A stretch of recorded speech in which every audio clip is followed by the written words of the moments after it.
We will not bow down. Let my people go. We will not bow down. Let my people go. We will not bow down. Let my people go. We will not bow down. Let my people go. We will not bow down. Well, hello and welcome to episode 73 of the Croydon Constitutionalist podcast, bringing classical liberalism to South London and beyond via our YouTube channel and wherever you get your podcasts. My name is Dan Heaton. My partner in podcasting today is Mike Swaddling, the co-founder of the Croydon Constitutionalist. Mike, how are you today? I'm okay, thanks, Dan. We've had a lot of good events. We've got some good events coming up. So, it feels like we're getting stuff done and enjoying the summer. I'm particularly enjoying the summer now that the second heat wave has lapsed a bit, so it's a little bit cooler, and that's a lot better for me. Very much so. Well, we're delighted to be joined today once again by Alasdair Stewart, who is now a Conservative Party Councillor for the Purley Oaks and Riddlesdown ward here in Croydon. Alasdair, welcome to the podcast. Thanks very much, Dan. So, Mike, what are we going to talk about today? So today we're talking about the Conservative Party leadership election and some of the activities around that. We've now had a mayor of Croydon for 100 days, so we're going to talk about their first 100 days in office, and we're going to have a chat with Alasdair about what it's like becoming a councillor. Indeed. So, yes, the Tory leadership campaign is now coming towards the last stretch, as it were. Liz Truss and Rishi Sunak have been going around the country speaking at various hustings, talking to Conservative Party members. Not that I'm a Conservative Party member, so I've not attended any of these things, but many of them have been televised. And it does look at the moment from various bits of polling as if Liz Truss is way out in the lead.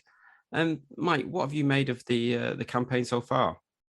Well, I think in many ways, the interesting bit was the bit with the MPs, because we were never quite sure who was going to come out of that race. I think there were some really interesting characters. I particularly like Kemi Badenoch, but also the Attorney General, whose name escapes me before that.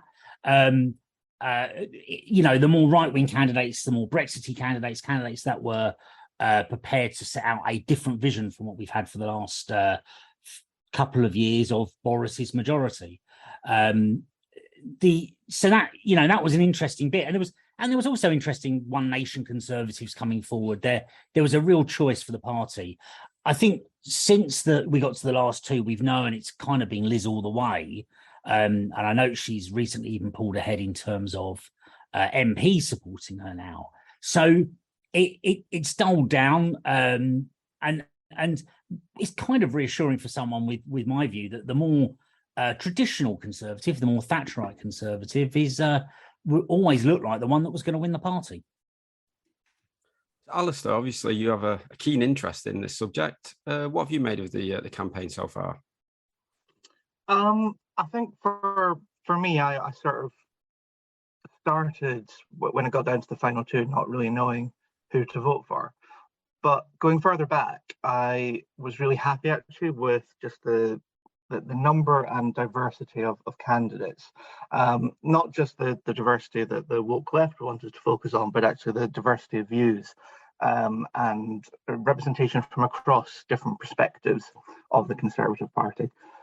It's often forgotten, I think, that we are quite a broad church. We do essentially have MPs from what would probably be sort of the centre left of politics, through to the centre right. And I think it was really good to see so many of those coming out. I was particularly happy that the more centre left didn't make it very far. And I think it would have been really good if someone like Kemi had made it into the final two. I think particularly because she just brought a very different perspective and a new energy to what I think has been a slightly repetitive and probably not very interesting sort of campaign for both Liz and Rishi. So I think it is a shame that someone like Kemi or Suella didn't make it into the final two. I think it would have meant there'd be much more contrast between the two candidates. I mean, we're sort of really having to focus on lots of nuance sometimes to really, split a fag packet between Rishi and Liz's positions. So I think it's a shame really that we don't have a real choice, as it were.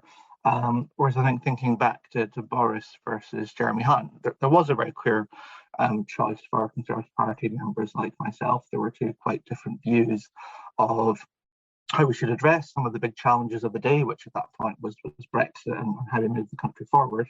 Whereas I think in many respects, on many issues, there aren't those same differences between Liz and Rishi to really get everyone motivated, energised and excited about, which probably suits me okay, because I can be happy with either of them. But in terms of bringing that sort of new energy to the country at large, perhaps it's a bit more problematic come the next election. Yeah, I mean, from my perspective, obviously, I'm not a Conservative Party member, but looking at the two of them, one is was claims to have been a Brexiteer, and there's a video available of him talking about that back in 2016, and obviously one of them was very much not at that time. But I have to say, what she's done since then, I've been more convinced about her at least accepting the referendum result and trying to make the most of the opportunities, the economic opportunities and trade opportunities that Brexit has allowed us to have or to potentially take. I see, Mike, you said that it now seems to be from polling or whatever that there's more MPs publicly declared for Liz Truss at this point. Whether that's because they think she's going to win and they want a position, who knows? Although Michael Gove has apparently announced just very recently that he is backing Rishi Sunak, but he's also apparently said that he's going to be stepping away from frontline politics, perhaps to concentrate on his is a Bumble account, I think it might be, yes. So I've heard. But yeah, I mean, I think there are quite clearly similarities between the two candidates. As you say, Alasdair, it's not as stark a difference as there might have been with some other candidates. But there does seem to be, Liz Truss does seem to be more about smaller government than Rishi Sunak. I don't know what Conservative Party members have made of this. Alasdair, has there been much talk amongst the Conservative Party membership in Croydon about this? I don't think anyone's really sort of grabbed onto the small states question or issue. I think it's definitely right that Liz is more of a traditional Conservative, a Thatcherite, whatever sort of label or brand we want to apply to it, where trying to go for a model where the state does less, there is less intervention, there is lower taxes, and it much more relies on personal responsibility. That's definitely something I can very much get on board with. But I think most of the focus, certainly from members in Croydon and beyond that I've been speaking to, really are about the immediate issues facing us as a country. I think we're all very conscious, and particularly in my role as a councillor now, that there are cost of living pressures, not just with interest rate rises on mortgages, but I think what a lot of us are worrying about is where does the energy price cap go? How much are we going to have to be paying to just be able to heat our homes, have light bulbs on, and all those kind of basic things? There's a certain level below which you just can't cut any further. And I think for a lot of people, including reasonably well-off people, that's going to be a real issue in the coming months. So there's been much more focus on those kind of questions and those kind of issues as people think, well, what is the best way to respond to it? How do we help really the poorest in society, but also how do we ensure that even relatively well-off people who have other financial responsibilities and therefore can't afford £400 or £500 a month in energy bills either. But I think going back to one of the other points you mentioned, I think one of the great ironies of the campaign is that Rishi, who in theory is a Brexit Leave supporter, the only group, certainly if we believe the polling, that he seems to win out amongst are people who voted Remain in the Conservative Party, whereas Liz Truss, who did vote Remain, seems to have won the support of the Leavers and pretty much every other group in the party. And for me, that's really quite encouraging, because I think Liz represents, to many extents, what all of us probably hoped would happen after the referendum. You know, there was the largest democratic exercise the country's ever seen.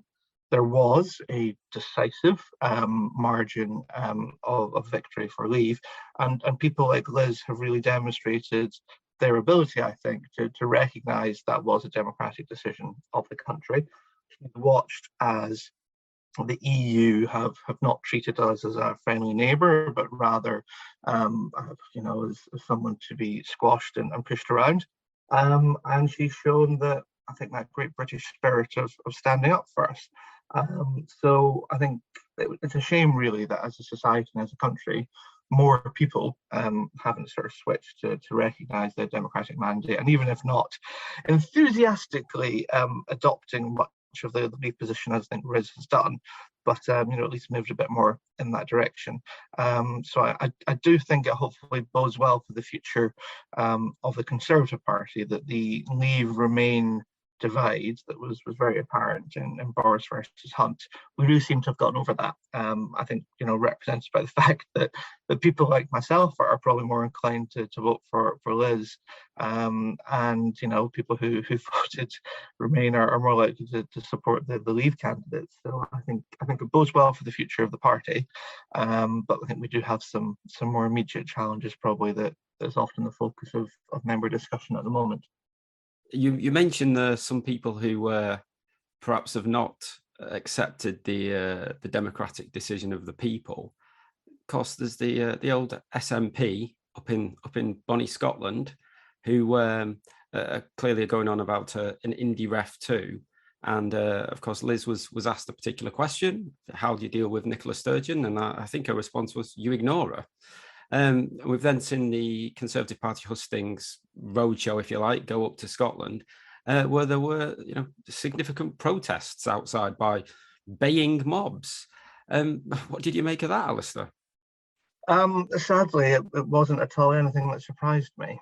You know, that kind of response from a very small part, but a very loud part of sort of the community in Scotland, coming out and hurling all sorts of abuse at Conservatives is really par for the course at the moment. It doesn't really matter which Conservative politician is visiting Scotland. We always see these kind of unwashed mobs appearing outside their venues. I think Liz is absolutely right to say that you should ignore Nicola Sturgeon, but importantly, that doesn't mean you ignore Scotland. And I think what I've been really encouraged by from both candidates is a recognition that what we have done for the last 20 or 30 years is not working. There is never going to be a point where we can transfer so many powers to, whether it's you know, Scotland or Wales or Northern Ireland, where, you know, national supporters will say, "Oh, that's enough, thank you very much. We don't need this independence thing anymore." So we need to stop trying to buy people off with more powers. It's not working. And I think we do need to bring the scrutiny that both Rishi and Liz have been talking about. We have, over the last 20 years, allowed devolved administrations to change the way that they collect statistics so that you can't easily compare the performance of, you know, the Welsh administration and the Scottish administration to what is happening in England. I think we saw that most clearly with the fact that the census in Scotland was run a whole year later than the census in the rest of the UK, and run really badly based on the much lower response rate. I think the last figure I saw is it was somewhere around about 80% compared to the high 90s that we've achieved in England and elsewhere. And when, you know, that the census is essentially your gold standard in terms of the size and scale of exercise that we then go on to plan spending and public services around, the SNP have made a complete hash of it, like they've made a hash of anything really that they've been running in Scotland. And that's now going to have a huge negative impact on public services in Scotland because you won't have the right data. But more importantly, the fact it was a year later with different questions and done differently will make it very difficult to then compare properly to what's happening in the rest of the UK. So I do very much welcome the much more I guess, robust approach that is now being promised by both candidates. But the proof will really be in the pudding in terms of having a much more vocal presence, I think, for Westminster and the UK government in those devolved countries. They seem to be perfectly happy for the EU flag to be plastered alongside different projects in Scotland. And I see absolutely no reason why we can't use some of the new powers and legislation that we've enacted since leaving the European Union, why we shouldn't be plastering the Union Jack all over projects that are funded, particularly in Scotland, and particularly given that the three of us are contributing a huge amount of extra money in public spending to be spent in Scotland, rather than benefiting us where we all live in England. So I really welcome, I think, the different tone and approach both candidates are promising. Ignore Nicola, don't ignore Scotland, and plant the British flag there much more visibly so people understand the head and heart reasons for staying part of the United Kingdom. So, Mike, what are your hopes for the next leader of the Conservative Party, the next Prime Minister? Alice has spoken there of, obviously, there's cost of living issues that are facing everybody to a greater or lesser extent. What's your hope for them, whoever it is? It's looking like it's going to be Liz Truss, but what are you looking forward to from her or indeed Rishi? If ever there were a poison chalice to be handed to someone coming into that office, I think a great amount of what they're going to do is kind of predetermined. It's very hard for them to get. It's going to be very hard to get through this winter. Energy costs, energy supply, NHS backlogs, inflation. Many of these are facets of the 2 years of lockdown. The day we decided to go into lockdown, we made a choice to have these problems. Or the government made a choice to have these problems, and some of them are a choice made from net zero targets. And it's the government, but it is also supported by all the opposition parties. So it's hard to see anyone looking good on these. And that's going to be picked up by this next Prime Minister. And I think frankly, it's touch and go whether the Conservatives get through this winter, and whether they don't and get through this winter without a Black Wednesday moment. Without that moment where they are, their reputation is destroyed for a generation. And I think that really could happen. But assuming they get through that, it's what do we want to see them do is drill, baby, drill. Start fracking. Start actively encouraging new energy supplies into this country, from this country, ideally. And that will take a while to come online, but the fact they are coming online will immediately have an effect on energy futures and energy prices to maybe a slightly lesser extent, but we will see light at the end of the tunnel. The fact you've got income coming from that means we do need to control what used to be called M6, may still be, but we do need to control money supply and stop just printing money. But we do also need to get the economy up and going. And I don't believe this nonsense about cutting taxes, costing money. Cutting taxes grows the economy and raises money. So we should see that as a positive thing. Now they are all things that I see no hope of Rishi doing. Some hope, but only frankly some hope of Liz doing. But those three things alone would be a start for 10. So I will add a fourth, and that is sort out Brexit. We need to get out the Northern Ireland Protocol. We need to fully bring Northern Ireland back into the United Kingdom and not have it as frankly, a quasi-separate state.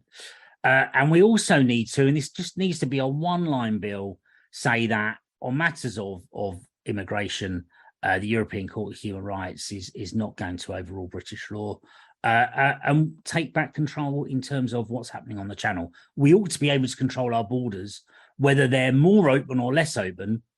We absolutely need to be able to control them. Yes, it'll be interesting, as you say, Mike. It's a bit of a poison chalice just at the moment, but it's I suppose it's an opportunity for the new leader to really make a mark if they can get themselves, get the Conservative Party and the country through the next 12 months or so, given the energy situation and the cost of living scenario. Well, there's another new leader, very close to home, who was elected as the first directly elected mayor here in Croydon back in May. Jason Perry, from the Conservatives. He's now been in office for 100 days. He made a video a few days ago. That's out there. Mike, what have you made of Jason's impact in the first 100 days that he's been in office? I think it's been a positive impact of having a mayor. It's very clear who's in charge of Croydon now. It's very clear who's taking responsibility for what's happening in the borough. And he's very, very visible. Now, some of that visibility is perhaps at taxpayers' expense, but there we go. But it is the benefit we always hope for from the Demo campaign, that there will be a kind of a flourishing of responsibility in the council, something we didn't see before. And I think, for what will be just under 4 years from now, when we come to vote again for the mayor, I don't think anyone will be in any doubt in who was in charge and who's responsible for the actions happening. The huge, great work in terms of planning has already been taken, so I think that's really positive. There appears to be movement on Croydon Town Centre, although I would say some of it around the Fairfield Halls worries me. It sounds like there's talk of another brilliant idea and great scheme, and my experience of councils and brilliant ideas and great schemes, and talking about the College Green and that area, the area outside the college. They tend to go wrong. They tend to end up with taxpayers footing a bill. I think, keep councils out of it. Let local business come up with the ideas. But there does seem to be talk of redevelopment for Wycliffe Centre, which is great. We've seen movement on graffiti. You can now walk through the underpass to get to the Wycliffe Centre under the Wellesley Road without being sort of surrounded by people camping out there. Now, you have great sympathy for these people, but that is not the place they need to be. We need to get them into shelters. We need to not have them in public subways. So there's, lots of good actions. He's not the president, someone with real executive power can come in and make change very quickly. And obviously with the financial situation in Croydon, it's hard. But so it will take time for things to follow through. But yeah, a good start nonetheless. Alasdair, what have you made of the progress so far? I think I would entirely agree with what Mike just said there. I think it is incredibly obvious to everyone, both within the council and residents in Croydon, and indeed beyond, that there is a new mayor. That mayor is Jason Perry. He's a Conservative, and he has a very clear mandate to bring change and improvement to the borough of Croydon.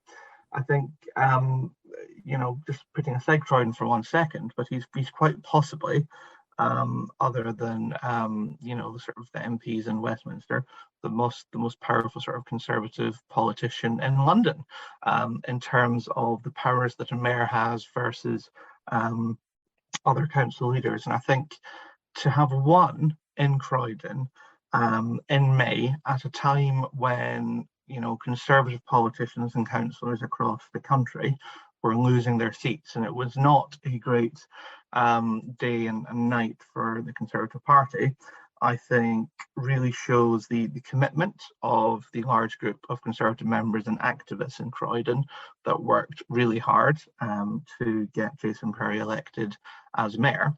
But important also not to forget that there was actually several years of work ahead of that through the DMOC campaign that Mike mentioned, to make sure that we had a better system of governance and leadership in Croydon Council, that the Labour Party in particular in Croydon fought tooth and nail against. Although, as we've discovered in the last 100 or so days, they appear to have been fighting against something that they didn't quite understand. And I think something that's amused a lot of us on the Conservative seats in Croydon Council has been, particularly at the beginning, the Labour councillors realising one by one just what powers the mayor had, and that the fact that we did not have a majority of councillors in the chamber actually doesn't matter too much in terms of getting the mayor's priorities through. And it was certainly a shock and a surprise to a number of Labour councillors when they discovered that, yes, the first time the mayor brings some of his plans and budgets to the council, we do just need a simple majority to block them. But the mayor can bring them straight back to the next meeting, unchanged, if that's what he thinks the best decision is. And it needs a 2/3 majority of councillors to block it at that point, which when the Conservatives have, I think it's 34 of the 71 members now, including the elected mayor, clearly there isn't really much risk of that happening. So it's really quite amazing that the position that Labour have fought against for years, they really didn't seem to understand what they were fighting against, nor indeed quite what the results in May meant for the borough, which is that there is a Conservative mayor, there's a Conservative administration, and other than some of the quasi-judicial responsibilities the council has in terms of planning and licensing, the exact makeup of the council really only matters in terms of representation of those committees, rather than any real ability to block the mayor's manifesto. And I think we saw that most recently in the last council meeting, where 3 or 4 Labour councillors stood up and questioned why the mayor was progressing with Purley Pool. And obviously the mayor's manifesto pledge during the election was to reopen Purley Pool. It's a pool and a leisure facility much valued by residents in Purley that I heard loud and clear, but also many people in the south of the borough where it was their closest Croydon Council leisure facility. And it's just really been quite interesting to watch the Labour Party really struggle to both understand the system, but also what to oppose and what to criticise. Because I think, as Mike mentioned, there have been lots of successes so far. Mayor Perry has delivered on his pledge to remove the horrible Labour's design guidance SPD2 that has allowed so many family homes in our borough to be replaced by contemporary reinterpretations, which essentially means a big square block of flats, completely out of keeping on many of our streets. And something that a lot of residents have been very unhappy about. So I think we've seen in the first 100 days clear statements from the mayor that he will be honouring his manifesto pledges. We've seen clear progress on things like the planning policy to get that in better shape, which again was a manifesto pledge and many residents wanted. And indeed, I think even the Labour mayoral candidate promised change there. And we've also seen a move towards ensuring that not only do the people of Croydon know they have a Conservative mayor and a new administration, but also that we'll all be able to understand in much greater detail and transparency exactly how bad the finances are in the council. So one of the initiatives that will be happening is sort of the opening the books exercise, where some finance people will be coming in. They'll be trying to open the books, demonstrate to us as councillors, to the mayor, but also residents more widely, exactly what the financial position of the council is. And very similar to that infamous note left by the last Labour government that we're sorry there's no money left. That very much is the situation we find ourselves in Croydon. And what we really need to understand is exactly how little money is left. And exactly what the challenge is that we all have as residents in Croydon, what we can afford, what we can't afford, and how we try to get things in a bit more sustainable footing so that in the future, we can have the things that we as council taxpayers all expect to receive from our local authorities. Just jump in there. It's interesting, actually, you mentioned about some of the Labour councillors not maybe fully understanding the Constitution. I felt they've not fully understood the politics of it, of what came out of the May election. We might come on later to some of the May election detail, but there was a very definite move away from Labour in those elections, possibly more than there was a move to the Conservatives in Croydon, different nationally, but there was a very definite move away from Labour, and people that were pretty fed up with this Labour council in areas that you would expect to vote Labour heavily. And yet they seem to have come out in the period since the election, criticising the Conservatives, really having a go at the mayor, complaining. Like there was I'm sure it was one of the Thornton Heath groups, complaining about the park, the grass not being cut, even though it clearly hadn't been cut since Labour was still in power, during that period as well. And a little bit of humility after you've bankrupted the council. I thought Val Shawcross played an excellent game of saying, look, things need to change. And it's 4 years from an election. A smarter Labour opposition would have carried on that theme for a while before starting to oppose, rather than coming out the gates really just sounding angry at having lost, having already bankrupted the council. I don't know, maybe that's just my take on it, but I don't know, guys, have you got any thoughts on that? Well, I would definitely agree. I think the Labour Council group are finding it incredibly difficult to adjust to being in opposition. It's something that's new for them after 8 years. It was something that sadly Conservative councillors had gotten used to.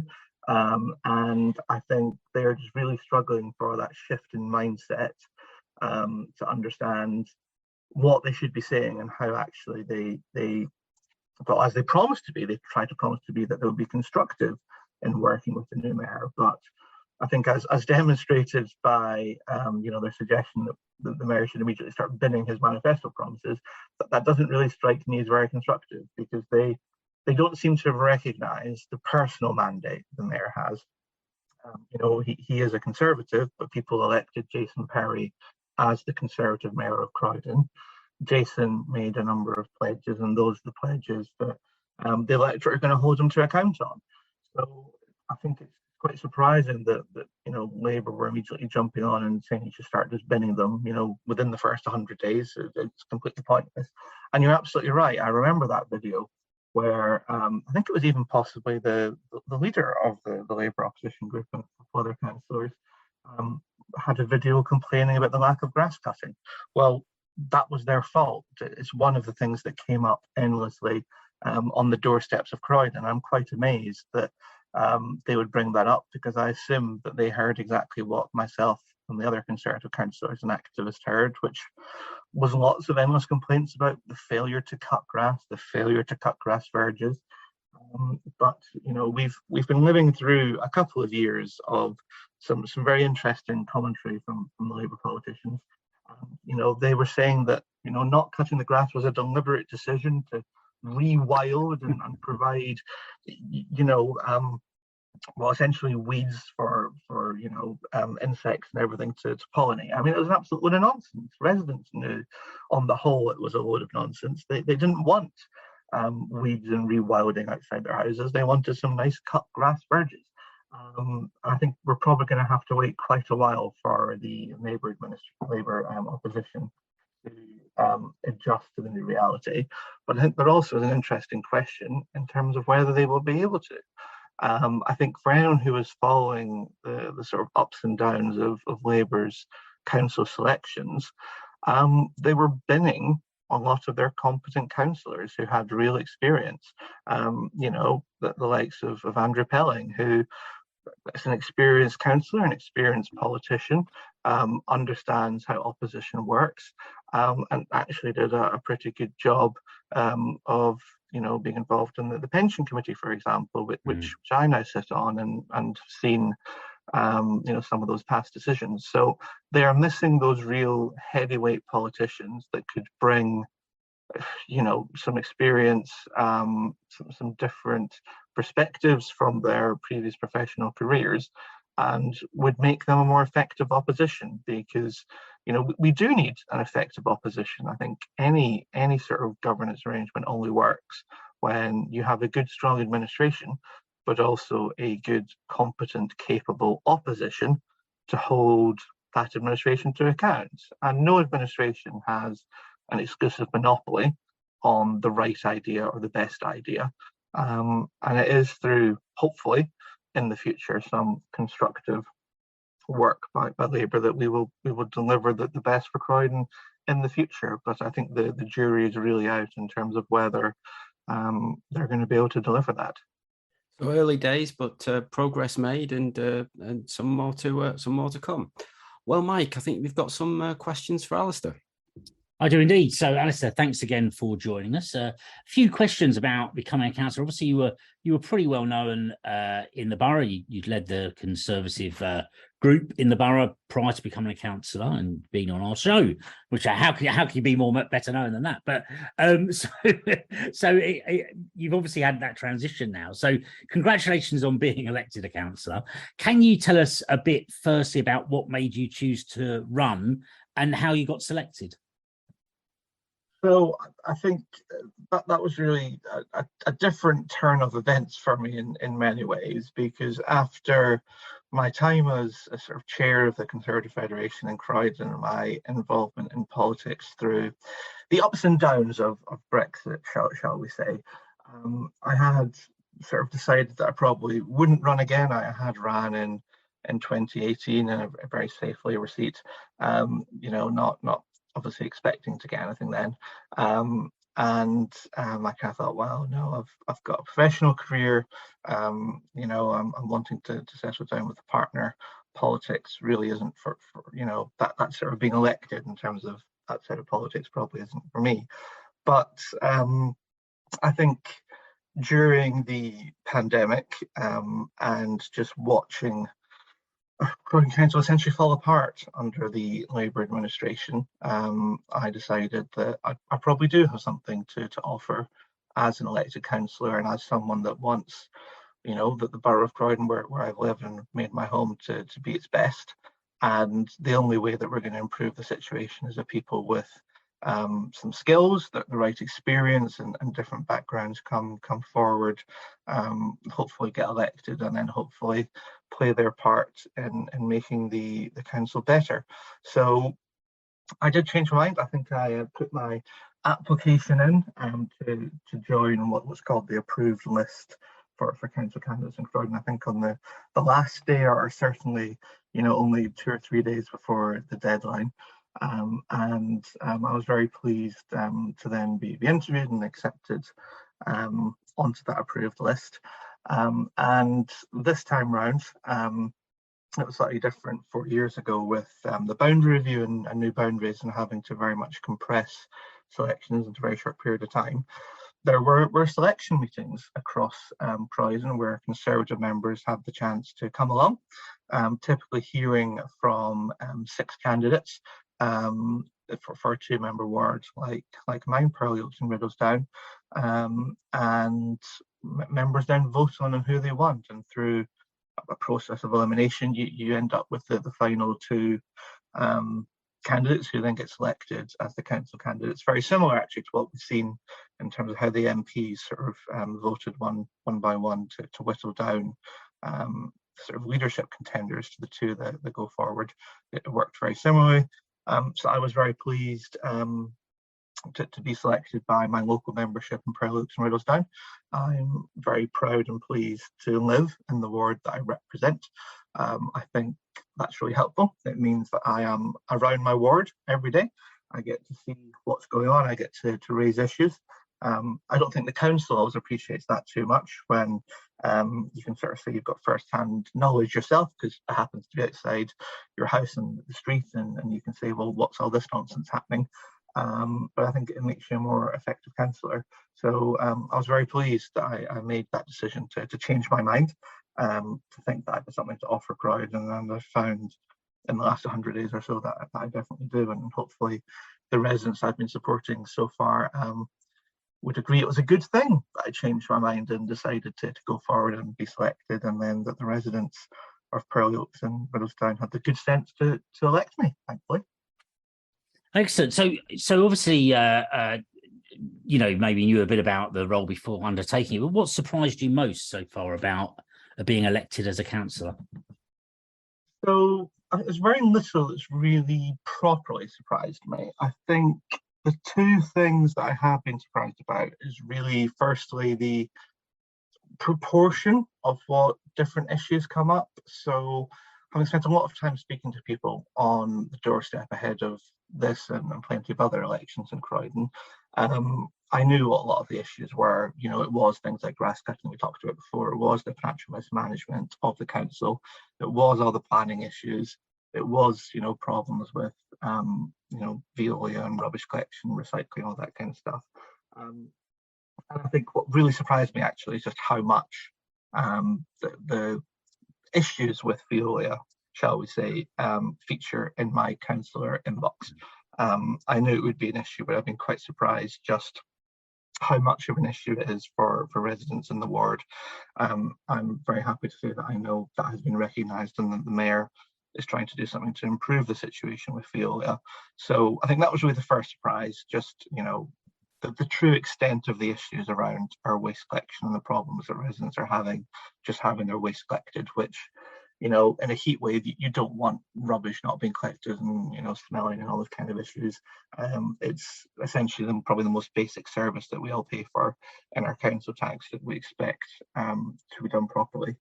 I think the second thing that's really surprised me is, I think from speaking to lots of councillors before the election, I think there was a slight perception that because we had been in opposition, you know, the council officers had perhaps not prioritised issues we were raising always compared to what Labour councillors might be. But I think the sad reality and truth is that probably very little of that actually does go on. The real issue is that the mismanagement of the council by the previous Labour administration has meant that there are just huge gaping holes in the council's staffing. There's a huge number of vacancies, there are a huge number of deleted posts, and most of the teams just simply do not have enough officers and enough staff to respond effectively or promptly to issues when they're raised with them, whether it's raised by members of the public or councillors like myself. So I think, you know, I think we all hoped that, you know, when we were in administration, we might get a bit quicker responses, and it isn't quite the case, because it's not about favouring, you know, one set of councillors or one party over another. It really is the case that just large parts of the council don't have enough staff, and those that are there are doing an absolutely stellar job of trying to keep things going. And hopefully they've been encouraged by the progress made in the first 100 days, and they can feel a real change in pace and vision on what we want to deliver. Yeah, I think just the fact that I, as a councillor, often struggle to actually get answers for residents and get things fixed, perhaps it wasn't something that I was expecting quite to the extent that I have been experiencing. And talking of those residents, be honest, just between us, what are they like? What's it like dealing with your constituents? On the whole, really positive. I think it was, you know, for me coming in, there are two new councillors in Purley Oaks and Riddlesdown. It's myself and Councillor Andrew Labuti. We're both new first-time councillors. We replaced two very experienced councillors, Councillor Redfern, who moved on to Sanderstead, the ward that she lives in, sort of on the border, and Councillor Hoare, who decided to retire and had previously been a councillor in Wadden. So I was very conscious that, you know, essentially two newbies were coming in, and we were going to have to very quickly learn you know, how it is that we solve problems for residents. But you know, residents, I think, are on the whole quite excited, very pleased by the fact there isn't a Conservative administration. They're pleased with what they've seen and heard in the first 100 days and the progress being made. And on the whole, you know, just very pleased if we can be responsive and hopefully get solutions to their problems. And thankfully, given the fact that, as I just discussed, you know, the council, even with the best will, has, you know, doesn't have the staff and struggles to often resolve things quickly. Residents are also reasonably understanding. That, you know, when I go back to them after a couple of weeks and go, I'm really sorry, I haven't got this resolved for you yet, but, you know, I'm pushing, I'm trying to get it escalated. They're very understanding that we, you know, we can't immediately get problem solved, that we face some of the same struggles they do, unfortunately, in terms of getting the council to respond and act. And hopefully they will remain understanding, you know, the next 100 days and beyond, because fixing Croydon Council's problems is not something that can be done in 100 or 200 days. It's really something that's going to take, you know, a year, 18 months, 24 months. But hopefully over time, there will be that improvement. You know, people like myself, the councillors, will be able to get things done a bit quicker, and that will help. But yes, residents have been brilliant. They've been really understanding, and hopefully You know, we'll continue to work very well together to improve Purley Oaks Riddlesdown and the borough of Croydon more widely. Excellent. Yeah, see, you mentioned this earlier. You're a deputy cabinet member for finance and on the pension committee, and you're on the scrutiny health and social care subcommittee. I believe there's a couple of others you're also involved in. What's your initial impression of those roles? Maybe something not everyone fully understands as much about. So the deputy cabinet for finance role is really interesting. I get to work with Councillor Jason Cummings, who shadowed that role for a number of years and has a really good understanding of council finances, but also Croydon Council. And it's been quite eye-opening, I would say, attending a number of meetings with Jason and council officers. A real appreciation of the progress that the council is trying to make in different areas. It's really helped, I think, my understanding of some of the challenges the council has. Not least the fact that, you know, there are some financial holes left in the budget that the last Labour administration passed before we took charge. I think it was particularly interesting in one of the exchanges between the mayor and I think it was Councillor Carton Young for Labour, where he admitted to knowing there was a big hole in the parking income figures that were projected. So it's been quite interesting, I think, seeing what was passed by, you know, the Labour administration as their budget and what is actually manifesting itself in the figures that are coming through in the new financial year since. So it's certainly very interesting. It's a huge responsibility trying to get to grips and understand the council's finance operations and just the opportunities for savings, which the council officers are really motivated and clearly on board with, which is good, and hopefully that will help achieve the savings we need to, because as much as the Labour councillors love to say that we have a balanced budget, they forget to mention the only reason we have a balanced budget is because the kind Conservative government in Westminster bailed us out with a big loan last year, this year, and planned for next year. So it's not really a balanced budget if you're still sticking millions on the debt pile every year. And so we need to find a way to reduce that down to deliver an actual balanced budget where the income into Croydon Council does cover all of our day-to-day expenditure and indeed the investment in new capital projects and programs that we'd like to do. So that's been really interesting. I think really just helped my role as a councillor to understand how the council works and meet different officers in different roles. The pension committee I've not had too much involvement with so far, mainly reading lots of really detailed papers, various training courses just to understand, you know, the legal responsibilities that we have, which are immense. You know, we're talking about a pension scheme with, you know, tens of thousands of current members, you know, retirees that are dependent on that income, you know, hundreds of millions and over $1 billion invested to deliver their pensions in the future. I think what's really interesting is that local authority pension schemes are actually funded. You know, there are actually investments that are bought and invested in with the contributions that they as employees and employers make, whereas the rest of the public sector pension schemes by and large are not funded. You know, the pension obligations are paid out of current taxation and income essentially, or borrowing. So it's a very different setup. It's also not just Croydon Council staff that are members of that scheme. There's lots of different employers who are members. You know, as functions have left the council, the ability to remain a member of that pension scheme often remains. And so, you know, we have obligations not only to current and past council staff, but actually staff from all sorts of different employers in Croydon. I think, you know, the Scrutiny Health and Social Care Subcommittee is probably the one that's been most interesting. We've only had one meeting so far But what I really enjoyed about that meeting is actually the party political allegiances are essentially put aside.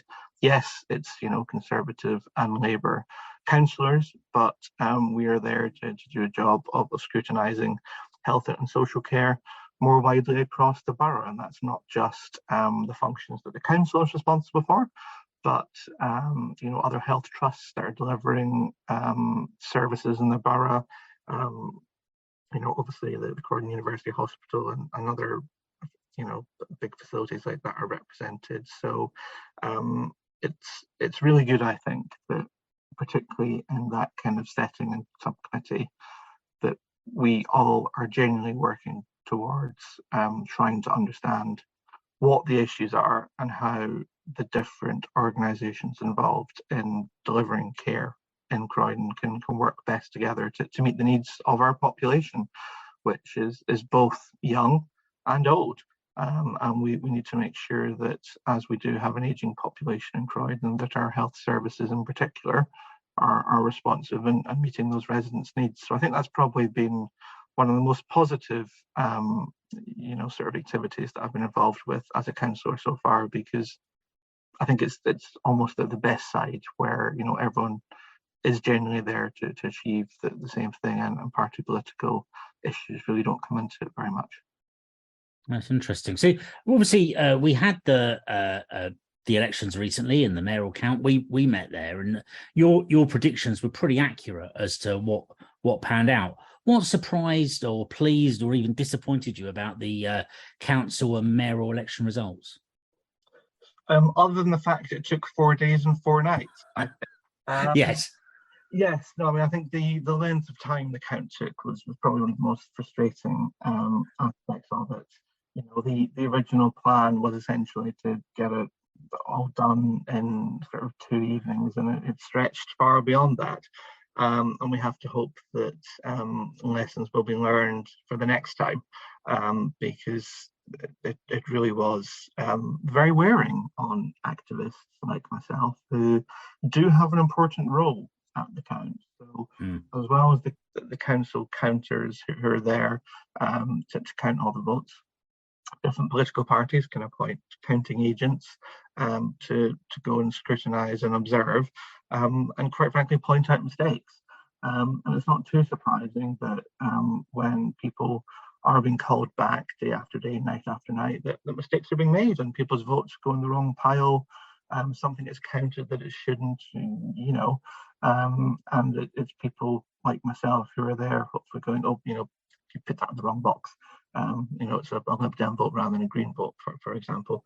And often in many cases that, you know, everyone recognises that we all have a role there, we're all there to do it and work well on that.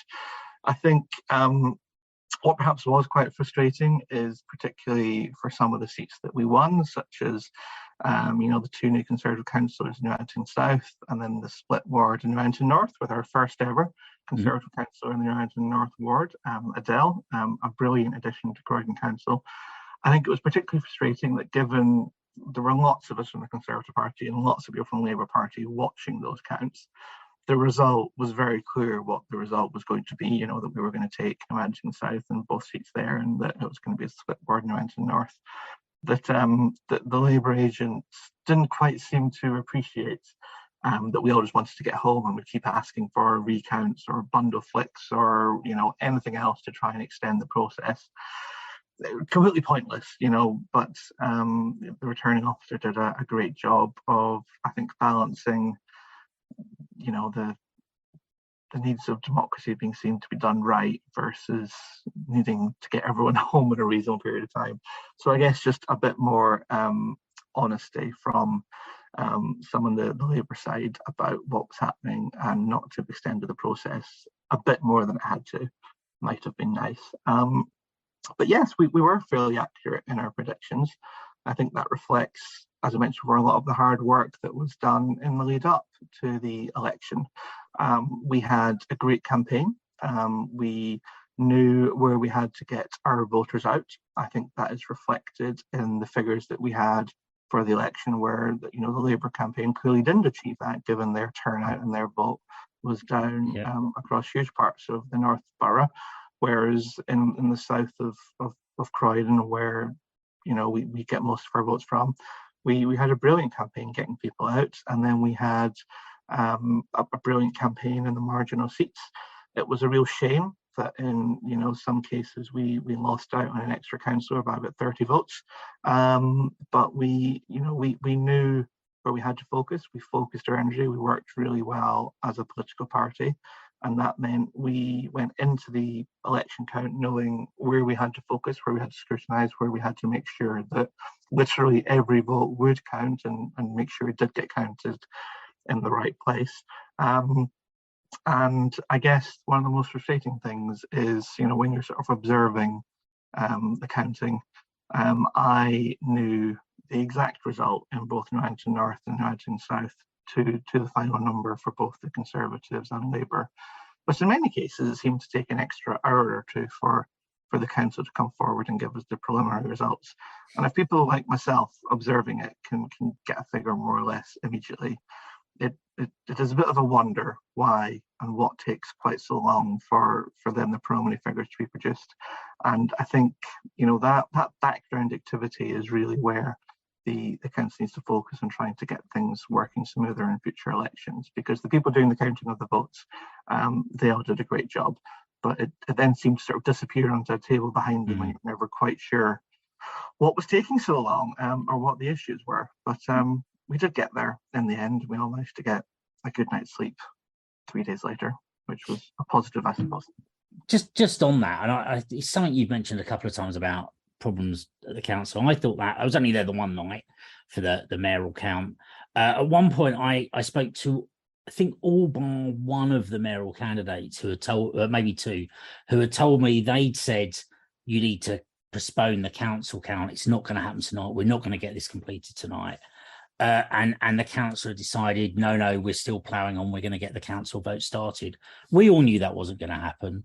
It then disappeared for 2 hours to come back, I think at one point with a result that we all knew was the case, because there needed to be a recount. I think it was one of the points. We all knew that was the case, because you could wander around, you could see the polls were roughly the same size, and the council took an hour to make that decision that, I say, frankly, any neutral observer walking around the hall could see was going to be needed. And you might have misplanned and not had enough staff, but on the night they were making the wrong decisions, and that something very, very wrong there. Just inability to make the right call in what was some fairly obvious to everyone else involved in the process was quite strange. I just wanted to add that, but you mentioned your other parties. Obviously, at the election, we got 2 new Green and 1 new Lib Dem councillor, and a number of Labour councillors. No doubt you'd have known some before. How are you finding your council colleagues from those other parties? Yeah, I think just going back slightly, I think what was really good about the count, and is often the case, is actually, by the time we're at the count, the election's over. There's nothing any political party or activist can do to, change the votes. And we all, have a shared sense of camaraderie to sort of get the result and get what people have voted for completed in as short a period of time as possible. So it's actually a really good opportunity, given that things did take so long, to get to know both other candidates and people eventually elected from other parties, but also their activists and more sort of senior officers in different parties. That you then bump into at different council events again. So it's quite nice that even if at election time, we're all, putting out different leaflets, potentially slagging off the other parties and other candidates, and saying why our person is best. That we can still get along, and set aside party political issues in different settings. And I think actually it's really positive for Croydon Council to have the duopoly broken. I don't think it was very healthy for it just to be Conservative and Labour councillors. I'm particularly happy that the Liberal Democrat councillor that was elected came from the north of the borough rather than the south of the borough as we've had previously, when we have had a split Conservative Lib Dem ward in the past. So much happier that's a split Labour and Lib Dem ward in the north. but a very competent and capable councillor there that I know is already making a huge impact on her residents in the north. We've got some Greens in Fairfield, which they worked really hard to be elected in. They were working essentially for 2 years ahead of the election. Fairfield is a very interesting ward. There's lots of new flats appearing, but a lot of turnover in that population. So it will be interesting to see, I think, as more flats appear, what will happen in Fairfield in 4 years' time. Will the people who elected them and feel well served by them over the next 4 years still be there to re-elect them in 4 years' time? Some of them won't be, based on the figures that we can all see, but hopefully enough of them will. And I think that's led to all sorts of interesting questions for the council, because the council's constitution was written for two parties. It was written for a majority administration and a minority opposition, not for the no overall control situation we have, where we've got 34 Labour members, 34 Conservative members, 2 Greens and 1 Lib Dem. And I think it hopefully does lead to a better quality of debate. It certainly leads to greater diversity of views and opinions in the chamber, and finding ways to ensure that those smaller parties, do have a chance to ask questions, because the way the constitution is written, they have, very little entitlement to anything at the moment. So both sort of Conservative and Labour, and them working together to ensure that they do have the chance to ask questions is really important, because they have a mandate from their residents to represent them and get the best for their residents, the same as I do. I think that's really important. No, absolutely. And just finally, do you have any thoughts or advice for anyone who's interested in becoming a councillor? I think you need to do it for the right reasons. As I said, the reason that I changed my mind is I thought I had something to offer, not just, the residents who immediately elect me, but hopefully as part of any administration. And I'm very fortunate that the mayor asked me to take on that Deputy Cabinet Member for Finance role, and hopefully I'll be able to make an increasing contribution there as I get more familiar with the council. But you need to be in it for the right reasons, and you need to make sure you've got the time to do it. Residents email at all times of the day and night. Some issues are very urgent, others, not. But you do need to make sure that you have the time to deal with those, and hopefully a flexible enough schedule. Because while council meetings and different committees are typically scheduled in the evening, there are some exceptions. Council officers, tend to work Monday to Friday, 9 to 5, and you will occasionally, to meet with council officers, you will need to speak to them on the phone, and you need a certain level of flexibility to be able to find the time to have those meetings and those calls.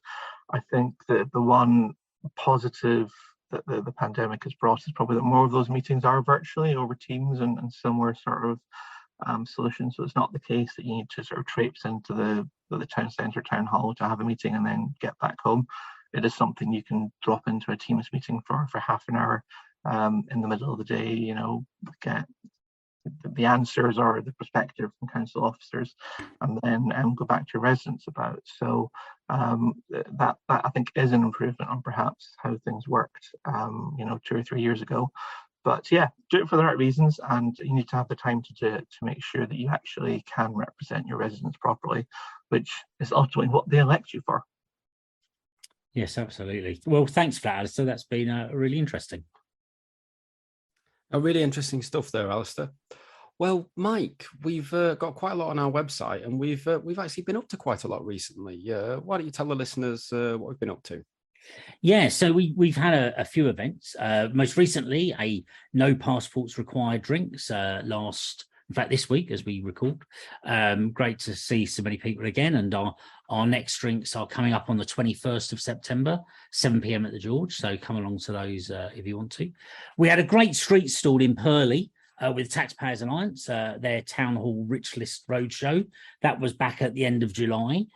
We've got some great photos for the day. We were asking residents whether they believed that Joe Negrini, the former chief executive of Croydon Council, was worth her £613,000 2020-21 remuneration package. As you might expect, most people didn't think she was, given that the council went bankrupt during that time, or de facto bankrupt. One resident thought they did. Genuinely, we were shocked at that. But it's good to have a diversity of views. Visit the website to see how many thought no, and it's a lot. But really good to get out and do some campaigning and speak to residents about issues in the borough.